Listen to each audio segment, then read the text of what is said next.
இது வந்து உங்கள் வீடுன்னு வச்சுக்கோங்களேன். உங்கள் வீட்டில் வந்து நீங்கள் வந்து வீட்டினுடைய தெற்கு பக்கம் காலி இடம் அதிகமாகவும் வடக்கு பக்கம் கம்மியாகவும் இருக்கக்கூடாது. அதேமாரி மேற்கு பக்கம் அதிகமாகவும் கிழக்கு பக்கம் வந்து கம்மியாகவும் நிச்சயமாக இருக்கக்கூடாது. ஞாபகம் வச்சுக்கோங்க. அப்போ வந்து என்னென்னா, இப்போ நமக்கு வந்து பார்த்தீங்கன்னா கிட்டத்தட்ட இந்த வீட்டு அவுட்டில் அந்த வீடு அவுட்டரில் இருந்து இந்த காம்பவுண்டு சுவர் இருக்கு பாருங்க. காம்பவுண்டு சுவரெல்லாம் அந்த மஞ்சள் தெரியுதுல, அதான் காம்பவுண்டு சுவர். அந்த காம்பவுண்டு சுவரெல்லாம் கிட்டத்தட்ட 20 அடி இருக்கு. இது தெற்கு பக்கம். சரியா? அடுத்து வடக்கு பக்கம் பார்த்தீங்கன்னாக்கா 4 ஃபீட் தான் இருக்கு. அப்போ அது மாதிரி இருக்கலாமா? அப்படி இருக்கக்கூடாது. அப்போ வந்து மேற்கு பகுதியில் வந்து மேற்கு பகுதியில் பார்த்தீங்கன்னாக்கா 25 ஃபீட் இருக்கு. 25 ஃபீட் இருக்கு மேற்கு பகுதி காமிக்கிறேன் பாருங்க. வீடியோ எதுவுமே எடிட் பண்ணல.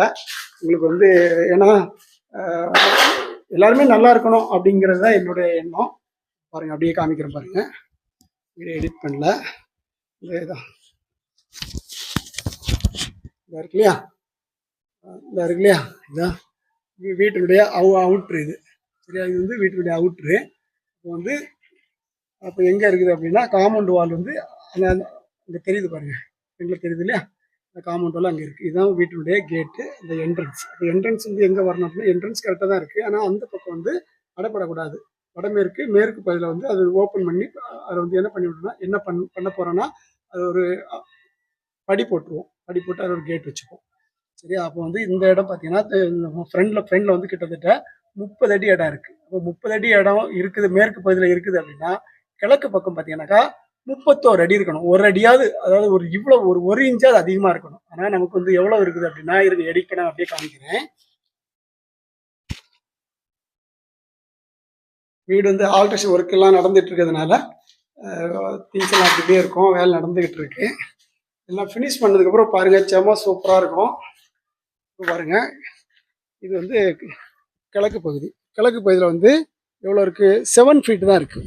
7 ஃபீட் தான் இருக்குது. அப்போ மேற்கு பகுதியில் வந்து 25 அடியும், கிழக்கு பகுதியில் வந்து ஈஸ்ட் சைடில் வந்து 7 ஃபீட், அதாவது 7 அடியும் இருக்கலாமான்னா நிச்சயமாக இருக்கக்கூடாது. அப்போ என்ன பண்ணணும் அப்படின்னா, இங்கே வந்து கிழக்கு பகுதியில் வந்து இப்போ 7 அடி இருக்குதுன்னா, மேற்கு பகுதியில் வந்து ஒரு 6 அடி அல்லது ஒரு 5 அடியில் அங்கே ஒரு செவரு போடணும்.